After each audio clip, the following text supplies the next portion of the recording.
అప్పుడు కర్ణుడు అంటున్నాడు, అక్కడే ఉన్నాడు కదా కర్ణుడు కూడా,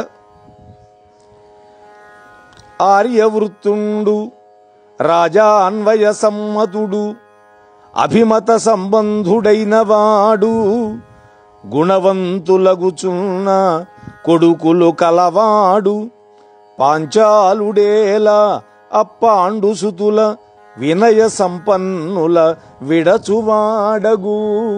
ఇది వీడి ఆలోచన. మరి పాండునందనులు ఏకపత్నియందు కరమనురక్తులుగావున తమలోన నేల భేదిల్లుదురు. ఎన్నడయ్యు ఒక్క సతికి పతులు పెక్కండ్రొగుటిది సతుల కోర్కిగాన అతివ కృష్ణ సుందరంగి వారియందేల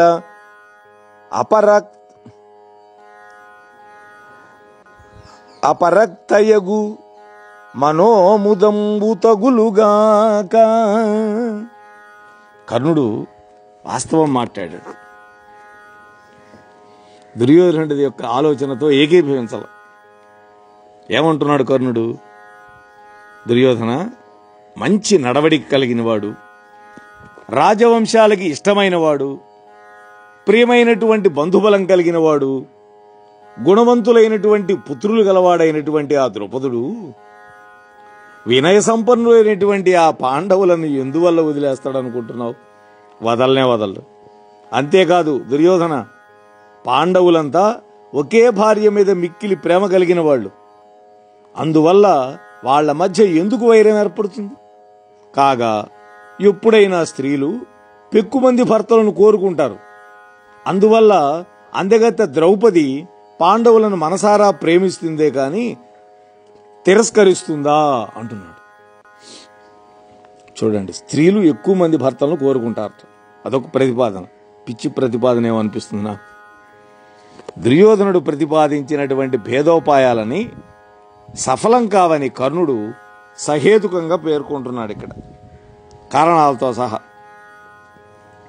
అంతేకాదు దుర్యోధన, ఇది వరకు మీరు చేసినటువంటి రహస్య ప్రయత్నాలతో భీముడు ఏమయ్యాడు? ఏమైనా మరణించాడా? ఏమైనా నష్టం జరిగిందా భీముడికి? ఇక ముందు కూడా అంతే. అందువల్ల ఈ ఉపాయాలు మానుకొని ఇప్పుడు పాండవుల మీద పరాక్రమం ప్రయోగించడమే మన కర్తవ్యం అన్నాడు. యుద్ధం ప్రకటిస్తామన్నాడు. ఘనమగు విక్రమంబుననకాదే జగత్రితయంబు పాకశాసనుడు జయించే భూతలము సర్వము భరతుండు విక్రమంబున జయించే. విక్రమము భూరియశ ప్రియులైన రాజనందనలుకు సర్వసాధనము ధర్మువు శత్రు నిబర్హణంబులం. వీరుడు కాబట్టి వీరోచితంగానే మాట్లాడుతున్నాడు. తక్కువవాడు కాదు కర్ణుడు. కాకపోతే అర్జునుడితో పోటీ చేయలేకపోవచ్చు కానీ మంచి వీరుడు. సూర్యుడి యొక్క వరప్రభావంతో పుట్టినవాడు, మామూలు వాడు కాదు. దేవేంద్రుడు 3 లోకాలని గొప్ప పరాక్రమం చేతనే కదా జయించాడు. మరి మీ వంశం పూర్వీకుడు భరత మహారాజు భూమండలం అంతా కూడా పూర్వం జయించాడు. పరాక్రమం వల్లే కదా. గొప్ప కీర్తిని కోరుకునే రాజకుమారులకి పరాక్రమమే సర్వసాధనం. శత్రువధలోనే ధర్మం ఉంది. అంతే తప్ప మరొక ఉపాయం పనికిరాదు అంటున్నాడు. పాకశాసనుడు అంటే ఇంద్రుడని. ఉత్తరాసురుణ్ణి సోదరుడైనటువంటి పాకాసురుణ్ణి చంపేశాడు దేవేంద్రుడు. కర్ణుడు వీరుడు. దుర్యోధన ధృతరాష్ట్రుల వంటి కపటికాడు. సామధాన భేదోపాయాలు విఫలమైన తర్వాత దండోపాయం ప్రయోగించాలి రాజనీతి ప్రకారం. కానీ దుర్యోధనుడు ప్రయోగించదలుచుకున్న భేదోపాయం ఇక్కడ ఫలవంతం కాదు అని కర్ణుడు నిరూపించి ప్రతాప ప్రదర్శనమే యుద్ధం అన్నాడు. అంటే దండోపాయమే శరణ్యమని పేర్కొంటున్నాడు. అంతే. అందుకనే యుద్ధమే వీరధర్మం అని కూడా ప్రతిపాదిస్తున్నాడు. అందువల్ల దుర్యోధన చతురంగ బలాలతోటి యుద్ధ పరికారాలతోటి మనం సిద్ధమై వెళ్ళి యుద్ధంలో ద్రుపదుణ్ణి ఓడించి పాండవులను వేరొక చోట ఉండనీయకుండా వెంట తీసుకుని వద్దాం, మన వెంట పెట్టుకుని వద్దాం అని కర్ణుడు అన్నాడు. అతని మాటలు విని ధృతరాష్ట్రుడు ఇది చెయ్య తగని పని అని, అయినా బుద్ధిబలం కలవాళ్ళు ఆలోచించేద్దాం అన్నాడు. నువ్వు చెప్పింది ఏం బాగలేదు, అయినా కూడా బుద్ధిబలం బాగా ఉన్న వాళ్ళతో ఆలోచించి చేద్దాం అన్నాడు. అంతేగాని కర్ణుడు చెప్పినట్టు ఒప్పుకోవాలి. ఆ మాటని భీష్ముడు, ద్రోణుడు, విదురుడు మొదలైన వాళ్ళను పిలిపించి జరిగిందంతా చెప్పాడు. అప్పుడు భీష్ముడు ఏమన్నాడో చూచే ముందు ఇక్కడ అద్భుతమైన వ్యాఖ్యానం ఇచ్చారు. మహాభారతానికి తిరుమల తిరుపతి దేవస్థానం వాళ్ళు మహాపండితులను పెట్టి వ్యాఖ్యానం రాయించారు. మరి వాళ్ళు చెప్పిన మాటలు చెప్పుకోకుండా ముందుకు వెళితే ఏం బాగుంటుంది? మీరు కూడా వినాలి అని ఉవ్విళ్ళూరుతూ ఉంటారుగా, అందుకని. సరే, మహాభారతంలో మహావీరుడైనటువంటి కర్ణుడు చేసినటువంటి యుద్ధ ప్రతిపాదనలో ఇదొకటి. కర్ణుడు చేసే యుద్ధ ప్రతిపాదనలని దుర్యోధనుడు అంగీకరిస్తాడు. అందుకు ప్రధాన కారణం పాండవులను పరిమార్చాలన్నటువంటి ద్వేషం ఆయనకు ఉండటమే. కానీ కర్ణుడి యొక్క యుద్ధ ప్రతిపాదనలకి ప్రధాన కారణం పార్థుడిని యుద్ధంలో ఓడించి అతడిని మించిన వీరుడని కీర్తి గడించాలనే ఆశయం కర్ణుడికి ఉండటమే. ధృతరాష్ట్రుడు కర్ణ దుర్యోధనుల యొక్క ప్రతిపాదనలు విన్నాడు. దుర్యోధనుడిది కుటిల భేదోపాయ ప్రతిపాదన, కర్ణుడిది వీరోచిత యుద్ధ ప్రతిపాదన. అయితే దుర్యోధనుడి ప్రతిపాదన కర్ణుడే ఖండించాడు, ఇబ్బంది లేదు. ఇక మిగిలింది కర్ణుడి యొక్క యుద్ధ ప్రతిపాదన. ఇక్కడ ధృతరాష్ట్రుడు పుత్ర మమకార పీడితుడు, లోభగుణ పూరితుడు. అటువంటి ధృతరాష్ట్రుడికి నొసటి కళ్ళు లేవు గాని కడుపు నిండా కళ్ళే ఉన్నాయి అన్నారు వ్యాఖ్యాతలు. ఆయన నుదుటి మీద లేవు కళ్ళు, కానీ కడుపు నిండా కళ్ళేట. ఆ వృద్ధరాజు లోతైన ఆలోచన కలిగిన వ్యక్తి, ఎవడికి అందడు. అందుకే యుద్ధ ప్రతిపాదన వినగానే ఇదేమి దుర్బుద్ధి అని కొడుకుని కర్ణుణ్ణి గట్టిగా మందలించల. ప్రతిపాదనను తక్షణమే పూర్తిగా తిరస్కరించును లేదు, కాకపోతే మతిమంతులతో విచారించి యుద్ధం చేయి అన్నాడు. అందుకనే భీష్మద్రోణ విదురాదులను పిలిపించాడు. యుద్ధ ప్రతిపాదన కార్యరూపం ధరించి సఫలం కావాలంటే భీష్మద్రోణ విదురాదుల యొక్క సహకారం కావాలి. భీష్మద్రోణులకి ద్రుపదుడు ఇష్టుడు కాదు, ద్రోణుడికి అసలు కాదు. అందుకు ఎవరి కారణం వాళ్ళకుంది. కాబట్టి భీష్మద్రోణులు కనుక అంగీకరిస్తే యుద్ధ ప్రతిపాదన బాగా సఫలం అవుతుంది, కొడుకులకు గొప్పగా లాభం జరుగుతుంది.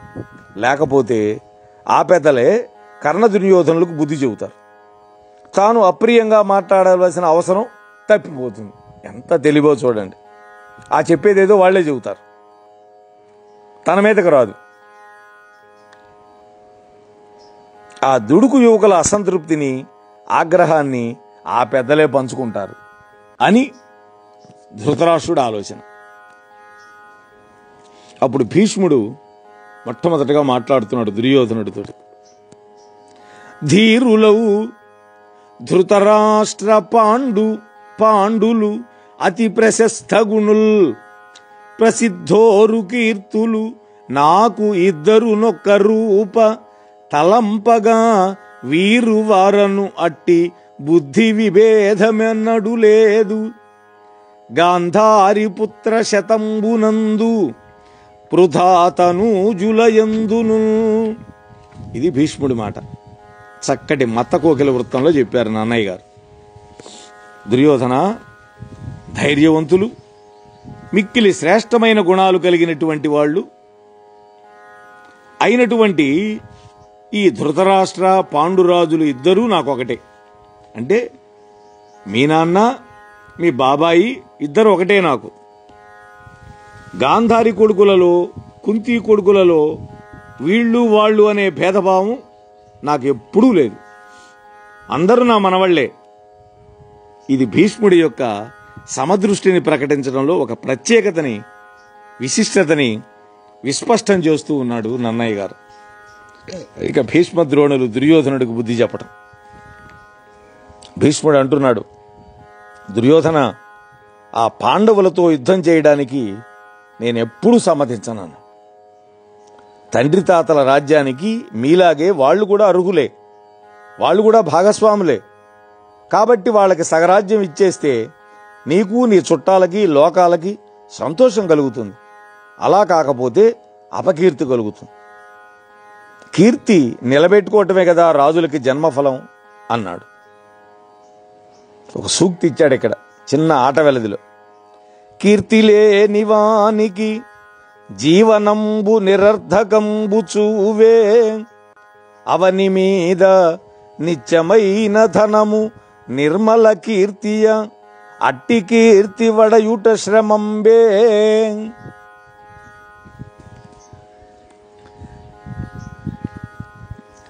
అట్టి కీర్తిని పొందుట శ్రమంబే.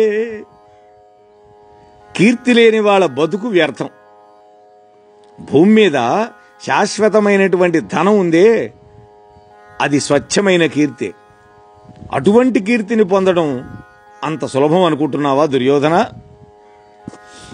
ఇలా కీర్తి ఎంతకాలము కలిగి ప్రవర్తిల్లే, అంతకాలంబును నిచ్చులు కారే కీర్తి గల పుణ్యులు. కీర్తి విహీనుడెందును పూజ్యుండే. ఇంకో మాట కూడా చెబుతున్నాడు, లోకంలో కీర్తి ఎంతకాలం నిలిచి ఉంటుందో కీర్తిమంతులైనటువంటి పుణ్యాత్ములు అంతకాలం జీవించి ఉంటారు. కీర్తి లేనివాడు ఎక్కడైనా పూజారుడు అవుతాడా? వాడిని ఎవరైనా తలుచుకుంటారా? కాబట్టి కీర్తి మానవులకి స్వర్గ కారణం అన్నాడు. కీర్తి వల్ల స్వర్గ సుఖాలు వస్తాయి, అపకీర్తి నరకహేతు. అందువల్ల అపకీర్తిని విడిచిపెట్టి కీర్తిని నిలబెట్టుకో. వంశపారపర్యంగా వచ్చినటువంటి రాజ్యం పాండవులకిచ్చి వాళ్లతోటి స్నేహంగా ఉండి నీ కీర్తిని నిలబెట్టుకో అని భీష్ముడు అనగానే ఆయన మాటలకి సంతోషపడి ద్రోణుడు దుర్యోధనుడితో అంటున్నాడు. భీష్ముడు ఏం చెబితే ద్రోణుడు కూడా అదే చెబుతాడు. అది ద్రోణుడి యొక్క స్వభావం. ఎప్పుడు భీష్ముడికి వెన్నంటి ఉంటాడు, వెన్నుదన్నుగా ఉంటాడు. ఎందుకని తనను తెచ్చి అక్కడ నియమించి తనకి భోగభాగ్యాలు కల్పించినటువంటి మహాత్ముడు భీష్ముడు. అందువల్ల భీష్ముడి యొక్క పెద్దరికాన్ని ఎప్పుడూ గౌరవిస్తాడు ద్రోణాచార్య. అలాగే ద్రోణాచార్యుడిని కూడా అంత గౌరవిస్తాడు భీష్మాచార్య. ద్రోణుడు అంటున్నాడు,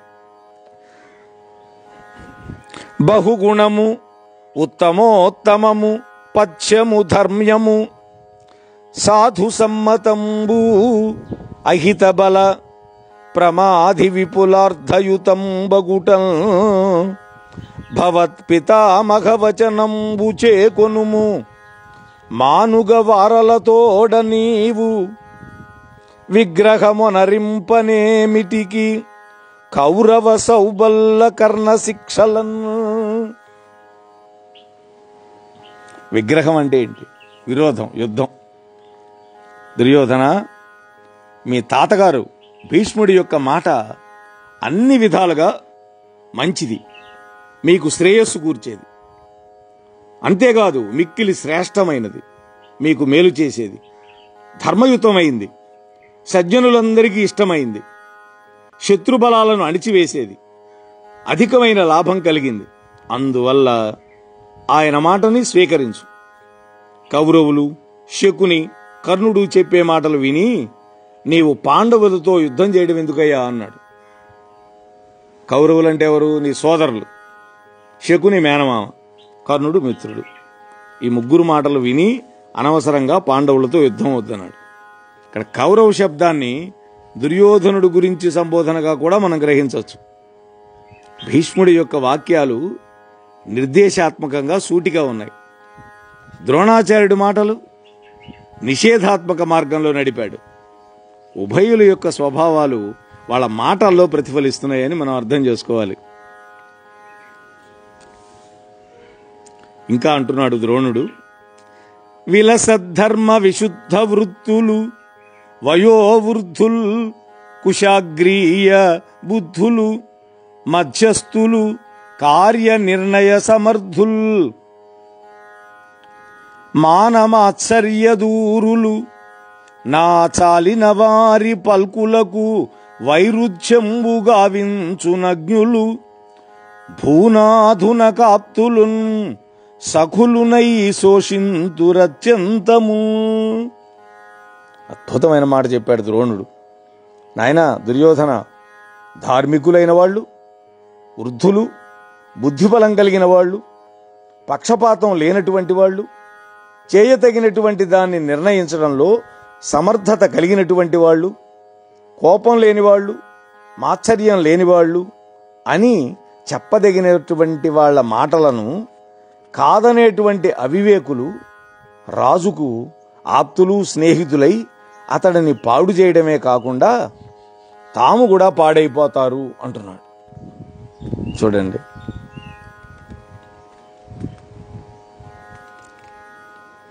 కాబట్టి మంచివాళ్ళు చెప్పే మాటలు కాదు అనేటువంటి అవివేకులు ఏమైపోతారట?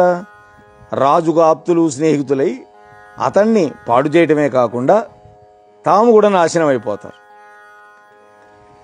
అంటే మతిమంతుల యొక్క మాటలను కాదనే అవివేకులని ప్రభువు స్నేహితులుగా గౌరవించకూడదని ఇక్కడ ధ్వని. ఇంకా చెప్తున్నాడు, తన రుచు దైవయుక్తిమెయి ధర్మువు సత్యము తప్పకున్నా అయ్యనఘుల పైతృకంబైన అంశము మిన్నక వజ్రపాణికైనను కొనబోలునయ్య కురునందన పాండుతనూజులున్న వారని విని వారికింతగు ప్రియం బొనరింపగా ఉనికి ధర్మువే. సహజంగానే గురువు అయినటువంటి ద్రోణుడు అర్జునుడంటే బాగా ఇష్టం. అందువల్ల పాండవులంటే ఇష్టం.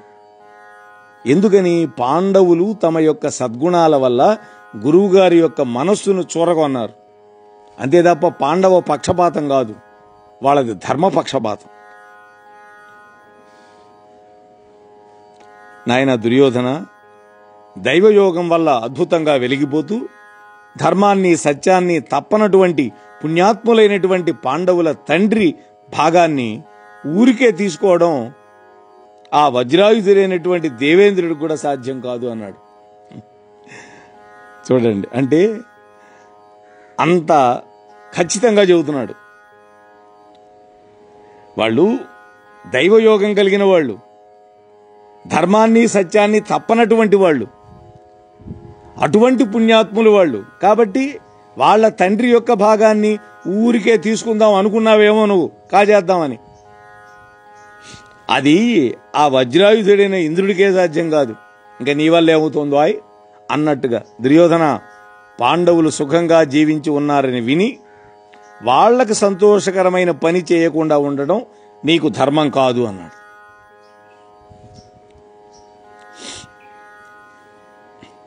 ఇక్కడ ద్రోణుడు నిర్మోహమాటంగా అన్నాడు ఈ మాట. దేవేంద్రుడికి కూడా సాధ్యం కాదు, ఇంకా నీ వంటి వాడికి ఎందుకు అవుతుంది అనేది. పాండవులను చంపడానికి ప్రయత్నించి కూడా వాళ్ళు బతికారని తెలిసినప్పుడు గౌరవించకుండా ఉండడం అధర్మమని ముఖం మీద గుద్దినట్టుగా విప్రస్వాభావికంగా చెప్పాడు. విప్రుడి మాట ఎప్పుడు కూడా అట్టనే ఉంటుంది, కొట్టినట్టే ఉంటుంది.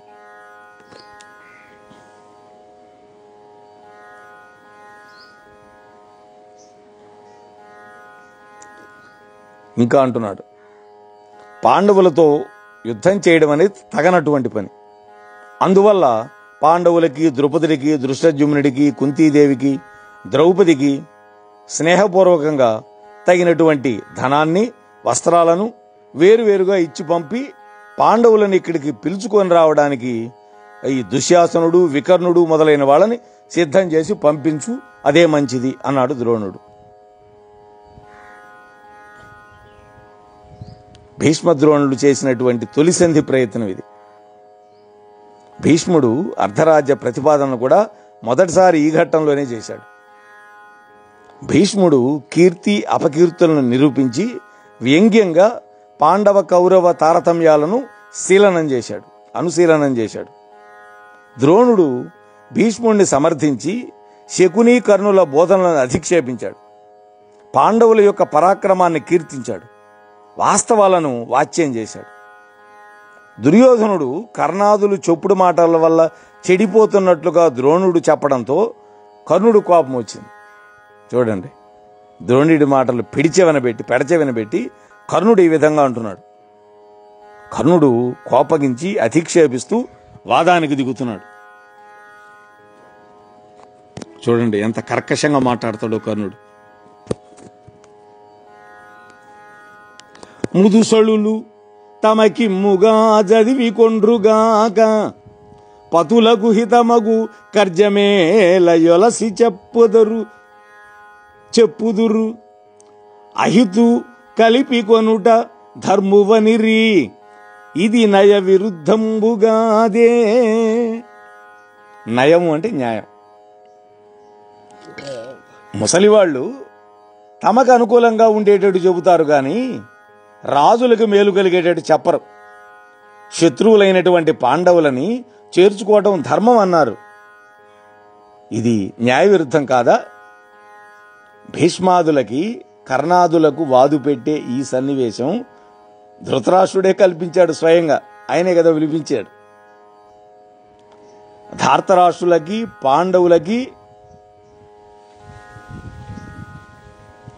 పాండవులు అహితులని కర్ణుడు బహిర్గతంగా ప్రకటిస్తున్నాడు ఇక్కడ. అంటే దుర్యోధనాదులకి ఆ పాండవులు హితులు కాదు అంటున్నాడు. భీష్మాదులు మనసులో ఒకటి పెట్టుకొని పైకి మరొకటి మాట్లాడే అహితులైన అమాత్యుల వంటి వాళ్ళని వ్యాఖ్యానిస్తున్నాడు. ముదుసొళ్ళు అన్నాడు కదా. దుర్యోధనుడికి అతన్ని మెప్పించే ప్రియమే ధర్మమని వాదించి తన యొక్క మిత్రత్వాన్ని ప్రకటించుకుంటున్నాడు కర్ణుడు.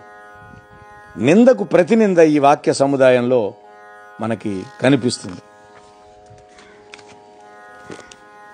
ఇంకా అంటున్నాడు కర్ణుడు, మంత్రులు తమ మనస్సులలో కల్మషం పెట్టుకొని ఏదో విధంగా మాట్లాడతారు. వాళ్ళు మంచితనాన్ని చెడ్డతనాన్ని తరచి తెలుసుకోవాలి, అంతేగాని ఏదో ఒకటి మాట్లాడటం కాదు. పూర్వం నితంతు అనే మగధరాజు శక్తి సన్నగిల్లిపోయి ఇంద్రియాలు చెడిపోయి ఊపిరి మాత్రమే మిగిలి రాజ్యపాలనలో అసమర్థుడై ఉంటే అతడి మంత్రి తానొక్కడే ప్రాధాన్యం వహించి రాజ్యపాలనంతా తన వశం చేసుకొని నితంతు మహారాజును తోసిపడేసి అతని రాజ్య సంపదంతా లాక్కున్నాడు. ఆ మంత్రి కూడా పరాక్రమహీనుడై చివరికి రాజ్యాన్ని కోల్పోయాడు. ఈ విధంగా మంత్రులు మేలు కోరే వాళ్ల వలె ఉంటారు, కానీ కీడు చేస్తారు. మీ ఇద్దరి మాటలు మాకు కీడు చేసేటటువంటివి అన్నాడు. మాకు అంటే ఇక్కడ మా రాజుకి మాకు అనగానే చూడండి ఇక్కడ ఎటువంటి మాటలు మాట్లాడుతున్నాడు. భీష్మద్రోణులు కర్ణుడి యొక్క యుద్ధ ప్రతిపాదనలు పూర్తిగా తిరస్కరించారు. పైగా భీష్ముడు అర్ధరాజ్య ప్రతిపాదన చేశాడు. దాన్ని ద్రోణాచార్యుడు బలపరిచాడు. విశేషించి పాండవులని, ద్రుపద, దృష్టజ్యుమ్న, కుంతి, ద్రౌపదులని విలువైన కానుకలు ఇచ్చి గౌరవించమంటున్నాడు ద్రోణుడు. కయ్యానికి కాలు దువ్వే కర్ణుని యొక్క భావావేశ ప్రవేశానికి పెద్ద బండ అడ్డుపడింది. ఇప్పుడు ఈ మాటకి వాళ్ళని పిలిపించమనేసరికి అతని భావావేశం పక్కకి తిరక్క తప్పల. అందుకే అతడు తనకు అనుకూలమైనటువంటి నీతుల వైపు మళ్ళాడు. భీష్మద్రోణుల మీద విరుచుకుపడ్డాడు. వాళ్ల చిత్తశుద్ధిని, విశ్వసనీయతని ధృతరాష్ట్ర దుర్యోధనులు శంకించేటట్లుగా నేర్పుగా నీతులను సమన్వయం చేశాడు. ఒక దృష్టాంతం ఇచ్చి ఎవడో ఒక మంత్రి చేసిన పని చెప్పి అప్పుడు ద్రోణుడు కోపం వచ్చింది. ఉడుగక ఏ మహితము పలికెడు వారము నీవు హితము క్రియగొనగా పలికెడు వాడవు మాకంటెను కడు హితుడవు నీవకావే కౌరవ్యులకు. అద్భుతమైనటువంటి నాటకీయత సంభాషణలన్నీ కూడా. నాయనా కర్ణ, మేము చెడు చెప్పేవాళ్ళమా? నీవు హితం చెప్పేవాడివా? కౌరవులకు మాకంటే నీవే హితుడివా? ఇక్కడ కాకువుతో చేసే అధిష్ఠేపోక్తికి ఈ పద్యం చక్కటి ఉదాహరణ. కర్ణుడి యొక్క అధిక్షేపానికి ద్రోణుడి యొక్క ప్రత్యాఖ్యానం.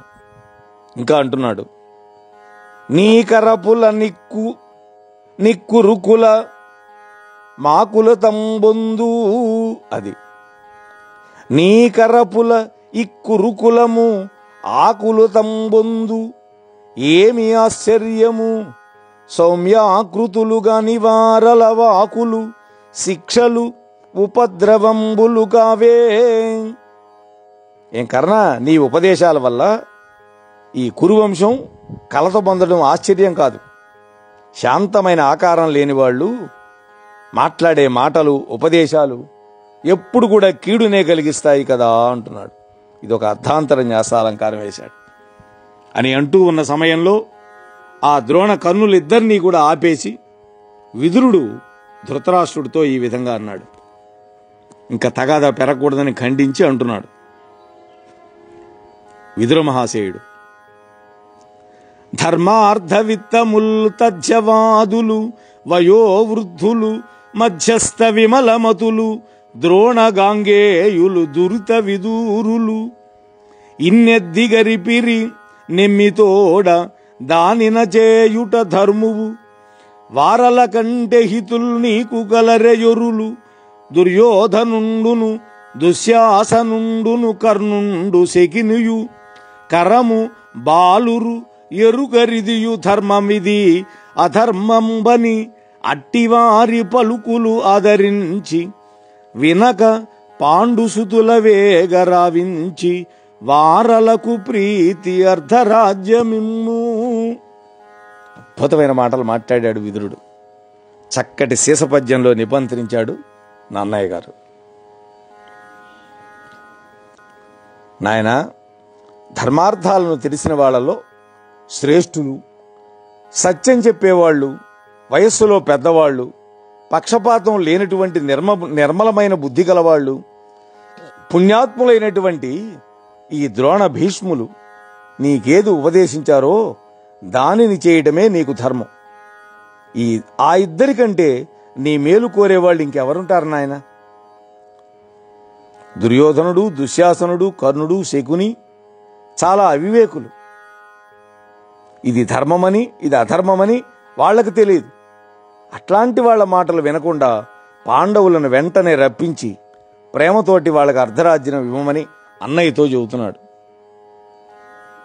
ధృతరాష్ట్రుడికి చెప్పాడు ఈ మాటలని, దుర్యోధనుడు వినేటట్టుగా.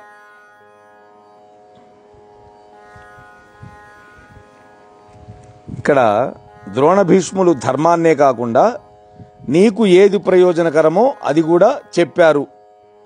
విదురుడి వాక్యాలను తర్కబద్ధంగా నిబంధించడం ఇక్కడ గమనించాలి. పాత్ర ఒక అంశం మీద దీర్ఘ సంభాషణం చేసేటప్పుడు నన్నయ్య గారు తర్కశాస్త్ర సంబంధాలైన అంశాలను పొందుపరచడం సహజంగా కనిపిస్తుంది. ఈ పద్యంలో యథార్థ జ్ఞానాన్ని కలిగించే ద్రోణ గాంగేయుల యొక్క వాక్యాలు ప్రమాణాలు, కర్ణాదుల వాక్యాలు అప్రమాణాలు. పాండవులను రప్పించి అర్ధరాజ్యం ఇమ్మనడం యథార్థ జ్ఞాన విషయమైనటువంటి ప్రమేయంగా మనకి వ్యాఖ్యాతలు అందించారు. పాండవులు తమంతట తామే ఎవరికీ జయింప శక్యం కానివాళ్ళు. మీదు మిక్కిలి శత్రువులందరినీ అణచినటువంటి మహాబలవంతుడైనటువంటి ఆ పాంచాలరాజు వాళ్లకు ఇప్పుడు చుట్టం. ఆ పాంచాలరాజు దెబ్బకే కదా పారిపోయి వచ్చారు గురుదక్షిణ కోసం. ద్రోణుడు చెప్పినట్టు బంధించడానికి వెళ్ళినప్పుడు ఈ కౌరవులు వాడు మర్చిపోయి ఉంటారు అది. అటువంటి పాంచాలరాజు ఇప్పుడు పాండవులకు చుట్టం. అతడి కుమారుడు దృష్టోద్యుమ్నుడు పాండవులతో సమానమైన పరాక్రమం కలిగినవాడు. బాంధవ్య బంధం వల్ల ఇష్టుడైతే ఇష్టమిత్రుడై ఇప్పుడు వాళ్ళతో చేరాడు. అంటే ఇప్పుడు వాళ్ళ బలం పెరిగింది. బలరాముడు, శ్రీకృష్ణుడు, సాత్యకి పాండవులకు మిత్రులు, ప్రియ మంత్రులు. పైగా ఆ విధంగా దైవబలం మానవ బలం కూడి నిలకడగలిగి నీ పట్ల దుర్యోధనాదుల కంటే భక్తి వినయాలు కలిగినటువంటి పాండవులు నీకు కొడుకులుగారా అన్నాడు. నీ కొడుకుల కంటే కూడా వాళ్ళకే ఎక్కువ నీ మీద భక్తి ఉంది, గౌరవం ఉంది, ప్రేమ ఉంది. వాళ్ళని దూరం చేసుకోవటం నీకు తగినట్లుగా ఉందా అంటున్నాడు. పాండుపుత్రులు నీ పుత్రులు కారే వారి తగును దూరస్థులను చేయగలను అంటున్నాడు విదురుడు. అని ధృతరాష్ట్రుడి యొక్క హృదయంలో పాండవుల పట్ల ఉన్న అనుమానాలను తొలగించి సంశయాన్ని తొలగించడానికి ప్రయత్నించాడు విదుర మహాశయుడు. ధార్తరాష్ట్రులకు ఎంత బలగం ఉందో అంతకంటే మిన్నయైనటువంటి బలగం కలిగి ఉన్నారు పాండవులు. దానితో పాటు దైవశక్తి, మానుష శక్తి ఒప్పారే పాండవులు ఆదరణీయులని చెప్పి హెచ్చరిస్తున్నాడు విదురుడు. ఓ ధృతరాష్ట్ర మహారాజా, యుద్ధభూమిలో శత్రువుల అంతు తేల్చడానికి పార్థుడు శత్రుసేన వ్యూహాన్ని చీల్చే చోట దేవేంద్రుడు కూడా అతన్ని ఎదుర్కోవడానికి పూనుకోడు. ఇక పెద్ద బలం, ధైర్యం, సాహసం, ఉత్సాహం లేని వాళ్ళు ద్రోహబుద్ధితో ఎదుర్కొని చస్తారో బతుకుతారో నీవే ఆలోచించుకో అని కర్ణుని ఉద్దేశించి అన్నాడు. విదురుడు పాండవులను పిలిపించి వాళ్ళకి అర్ధరాజ్యం ఇచ్చి కుమారుల మధ్య శాంతి సౌఖ్యాలు కలిగించడం మంచిది అని చెప్పడంతోనే ఆగటల్లా దుర్యోధనుడి యొక్క దుష్ట ప్రవర్తన వల్ల లోకానికి హాని కలగటం, అతడు పుట్టినాటి నుండి చెప్పుతున్న విషయాన్ని జ్ఞాపకం చేశాడు. అప్పటి అతని వర్తనమే జననాశానికి కారణం కావచ్చని కూడా హెచ్చరిస్తున్నాడు. దానికి దృష్టాంతంగా ఈ మాట చెప్పాడు. అంటే అర్జునుడి యొక్క పరాక్రమాన్ని ఎదుర్కోవడానికి ఇంద్రుడే వెనకాడతాడని, ఇక దుర్యోధనాదులు బలహీనులని, అధీరులని, అసాహసులని, నిరుత్సాహులని, ద్రోహులని వాళ్ళు అర్జునుడిని ఎదిరించి చావడం తథ్యమని హెచ్చరిస్తున్నాడు. ఎందుకని? ద్రౌపదీ స్వయంవరం నాడు కర్ణ దుర్యోధనాదుల యొక్క వర్తనాలను గమనిస్తే పై విశేషణాలు వాళ్ళని ఉద్దేశించాయని మనకు అర్థమైపోతుంది.